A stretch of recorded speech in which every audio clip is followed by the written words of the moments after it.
So guys आज से मैं एक न्यू सीरीज स्टार्ट करने वाला हूँ। ये एक मतलब सोलो लेवलिंग से रिलेटेड एनीमे है। काफ़ी ज़्यादा मज़ा आएगा तुम सभी को एनीमे देखने में। उससे पहले तुम चैनल पर नहीं हो यार तो चैनल को लाइक एंड सब्सक्राइब ठोक दो। चलो एनीमे को शुरू करते हैं। तो कहानी के स्टार्ट में हमें एक घड़ी को दिखाया जाता है, जिसके बाद हम कुछ मिस्टीरियस लोगों को देखते हैं। उसके बाद हमें ट्रैफिक पे एक बंदे को दिखाया जाता है जो अपने वॉच में टाइम देखता है, और टाइम देखने के बाद वो ट्रैफिक पे बिना ट्रैफिक क्लियर के आगे बढ़ता है और बीच रास्ते में से ही वो गायब होकर कहीं चला जाता है।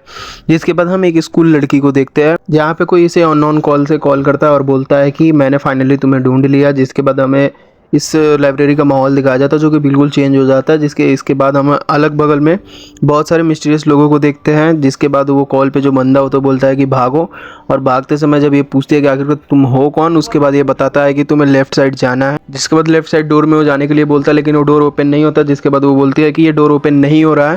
जिसके बाद वो बोलता है कि कैसे भी करके उस डोर को ओपन करो। जिसके बाद वो ओपन करके वो अंदर चले जाती है। जिसके बाद ये मिस्टीरियस लोग उस गेट पे कंटिन्यू ठोकने लगते हैं। जिसके बाद वो कॉल पे बोलता है पीछे देखो तुम अपने।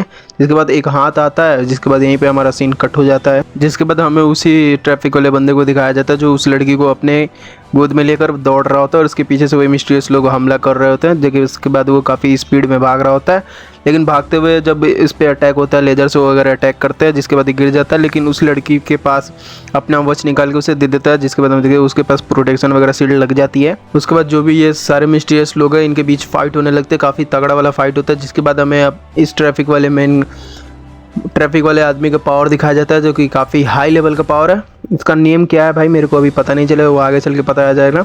जिसके बाद यहीं पे ये सीन कट हो जाता है। जिसके बाद हम एक लड़के को देखते हैं जो बार में बैठे होते हैं। पूरा इनका ग्रुप होता है। जिसके बाद हम उसे देखते हैं जो कि एक लड़की होती है वहाँ पे पजल वगैरह खेल रहे होते हैं। जिसके बाद उससे वो पजल सॉल्व नहीं होता है और वो पजल गिर जाता है। जिसके बाद ये ट्रूथ ऑफ डेयर वाला गेम खेल रहे होते हैं। जिसके बाद उनमें से एक बंदा पूछता है इस लड़की से कि आखिरकार तुमने सेनियो को कैसे ढूंढा। और मैं बता दूं इस लड़के का नाम सेनियो, यही वही वाला ट्रैफिक वाला बंदा, ये हमारा मेन कैरेक्टर भी है। उसका नाम सेनियो है तो मैं इसको सेन बुलाऊंगा। तो सेन से पूछते हैं कि आखिरकार तुमने सेन को कहाँ पे ढूंढा था। जिसके बाद ऐसे ही वगैरह बात करने लगते हैं। जिसके बाद जो ये बगल बगल में लड़के होते हैं ये बोलते हैं कि तुम हमें एक्सेप्ट कर लो, हम तुम्हारे लिए काफ़ी ज़्यादा बेटर देन होंगे। जिसके बाद ऐसे ही इनकी बातें चल रही होती है। जिसके बाद हमारा एमसी वहाँ से चला जाता है।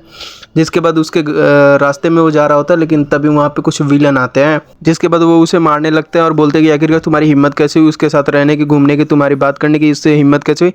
मैं क्लियर कर दूँ कि ये यहाँ पे चल क्या रहा है। ये देखो उस लड़की को ये गुंडे वगैरह पसंद कर रहे होंगे और हमारा हीरो रहा कमज़ोर तो इसे पीट रहे हैं। उसके बाद इसको पीटते वगैरह हैं और अच्छे तरीके से पीटने के बाद इसको पानी में फेंक देते हैं। जिसके बाद वो डूबने लगता है और ये काफ़ी ज़्यादा डर जाते हैं। जो भी ये गुंडे वगैरह आए रहते हैं इनके मारने के लिए, इनको डर जाते हैं, मतलब कि केस वगैरह हो सकता है, क्राइम वगैरह में फंस सकते हैं। ये काफ़ी ज़्यादा डरे होते हैं। लेकिन उनमें से एक बंदा बोलता है डरने वाली कोई बात नहीं, उसकी लाश मिलेगी तो ना हम केस में फंसेंगे। इसके बाद हमें हीरो को दिखाया जाता है जो कि काफ़ी ज़्यादा डूब रहा होता है और बोलता है कि मैं तो अपने प्यार को प्रोटेक्ट भी नहीं कर पा रहा हूँ। जिसके बाद हमें इनका पास्ट लाइफ दिखाया जाता है जहाँ पे हमारा एमसी छोटा होता है, मतलब सेन छोटा होता है।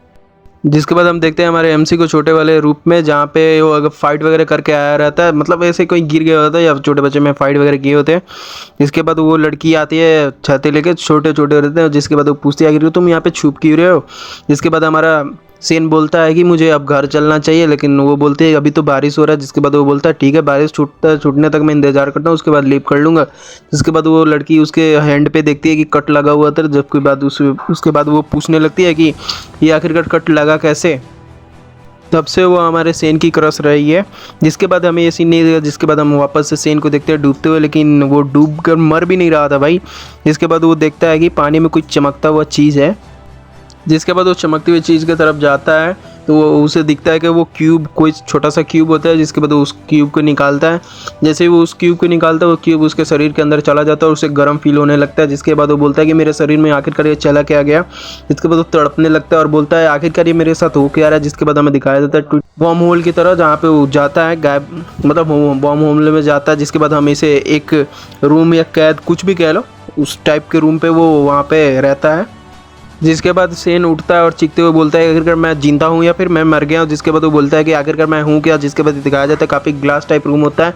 तभी वहाँ पे कोई सिस्टम आता है और बोलता है कि होस्ट आप 15 मीटर टेलीपोर्ट कर सकते हैं कहीं पे भी अपने, मतलब जहाँ पे अभी है करंट वहाँ से 15 मीटर तक कहीं पे भी टेलीपोर्ट कर सकते हैं। जिसके बाद वो जो सिस्टम होता है उसे टेलीपोर्ट करके हवा में ला देता है, मतलब उस ब्रिज के ऊपर। जिसके बाद वो चीखने चिल्लाने लगता है कि मैं गिर जाऊंगा, यहाँ से मर जाऊंगा, लेकिन वो गिरते नहीं। जिसके बाद उसकी नज़र पड़ते ही उन्हीं सारे मतलब गुंडों पे, जिनका उनका लीडर होता है, और बोलता है कि आखिरकार तुम गए कहाँ, चलो हम लोग घर चलते हैं, वो नहीं मिलने वाला है। जिसके बाद ये लोग वहाँ से चले जाते हैं। जिसके बाद हमें सीन को दिखाया जाता है जो कि किसी स्कूल या कॉलेज कुछ टाइप रहता है, जहाँ पे वो बैठा रहता है। जिसके बाद वो सिस्टम बोलता है कि होस्ट, आप ये स्पेस टाइम वाली चीज़ आपको मिली है। जिसके बाद हमारा सीन बोलता है कि ये वॉइस मेरे दिमाग से आ रही है या फिर मेरी बॉडी से आ रही है।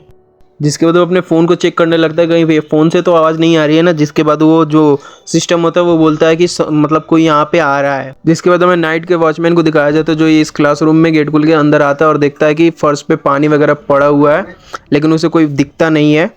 जिसके बाद हम सेन को देखते हैं जो अपने रूम पे आ रखा होता है। जिसके बाद उसे कॉल आता है उसी लड़की का। जिसके बाद वो पिक कर लेता है। जिसके बाद वो बोलती है कि फाइनली तुमने फ़ोन उठाया। जिसके बाद वो बोलती है कि तुम कैसे हो। जिसके बाद ये बोलता है कि मैं घर पे आ रखा हूँ, मुझे कुछ नहीं हुआ है। जिसके बाद वो बोलती है कि मैं तो पुलिस को कॉल करने वाला थी, लेकिन वो बोलता है कि इसकी कोई ज़रूरत नहीं है, मैं वापस फाइनली घर पे आ रखा हूँ। जिसके बाद वो बोलता है कि चलो ठीक है, मैं थोड़ी देर बाद कॉल करता हूँ, और ये कहेगा वो काट देता है। जिसके बाद वो बिस्तर पर लेट जाता है। जिसके बाद उसका होस्ट आता है, मतलब वो सिस्टम, वो बोलता है कि होस्ट आप शांत रह सकते हैं, मतलब ठंड हो सकते हैं। जिसके बाद वो बोलता है कि तुम मेरे घर पे क्यों हो। जिसके बाद वो बोलता है कि मैं कहीं पे हूँ नहीं, मैं आपके शरीर के अंदर ही रहता हूँ। जिसके बाद हम उसी क्यूब को देखते हैं जो उसके शरीर से निकलता है और उसे टेलीपोर्ट करके अपने अंदर ले लेता है। जिसके बाद वो सिस्टम बोलता है कि वेलकम बैक। जिसके बाद सेन बोलता है कि मैं वापस इस स्पेस में आ गया हूँ, आखिरकार ये होस्ट है कौन। जिसके बाद वो सिस्टम बोलता है कि ये होस्ट नहीं है, अल्टीमेट स्पेस सिस्टम है जहाँ पे आप सब कुछ कर सकते हैं। अर्थ पे नॉर्मल पीपुल के लिए आप भगवान की तरह हो सकते हैं। जिसके बाद वो बोलता है कि फाइनली आप मेरे मास्टर हैं, और आपके अलावा ना मेरे को कोई सुन सकता है, ना मेरे को देख सकता है, ना ही मेरा कोई एड्रेस है। जो आप मेरे को नाम रख के बुलाना चाहे वो बुला सकते हैं। जिसके बाद हमारा सेन बोलता है अल्टीमेट यूनिवर्स सिस्टम। जिसके बाद सेन हमारा सिस्टम से पूछता है कि आखिरकार मैं हूँ कहाँ पे, मैं अर्थ पे हूँ या फिर किसी स्पेस में हूँ। जिसके बाद वो सिस्टम बताता है कि हम अर्थ पे ही हैं, लेकिन ये क्यूब है, क्यूब के अंदर आप एक छोटे से रूम के अंदर है जहाँ पे हमें कोई ना देख सकता है ना कोई सुन सकता है। जिसके बाद सेन जाता है और उस क्यूब के दीवार को छूता है जो कि टेलीपोर्ट होने वाले जैसे फील कर रहा होता है। जिसके बाद वो बोलता है कि तुम मुझे अभी टेलीपोर्ट करो सडनली। जिसके बाद वो क्यूब मतलब सिस्टम होता है उसे टेलीपोर्ट करके हवा में ले जाता है और बोलता है कि आप जो कहेंगे, आपकी जो विश होगी वो पूरी होगी, क्योंकि आप इस अर्थ के किंग हैं। और इसी के साथ ये वाला एनीमे का सीरीज एपिसोड 1 यहीं पे ख़त्म होता है। मैं एपिसोड 2 जल्दी लाऊंगा। और गाइज अगर तुम सबको मतलब एपिसोड बाई नहीं देखना पसंद होता, डायरेक्ट मतलब एक समझ लो कि एक सीरीज का आधा एपिसोड एक ही वीडियो में देखना चाहते हो, तो वो मैं अपने सेकंड चैनल पर डाल दूँ करूँगा। उसका लिंक भी मैं दे दूँगा। अभी तो उस पर कोई अपलोड नहीं है, बट उस पर भी बहुत जल्दी आ जाएगा। ठीक है, तो मिलते हैं अगले किसी वीडियो में, तब तक के लिए बाय बाय।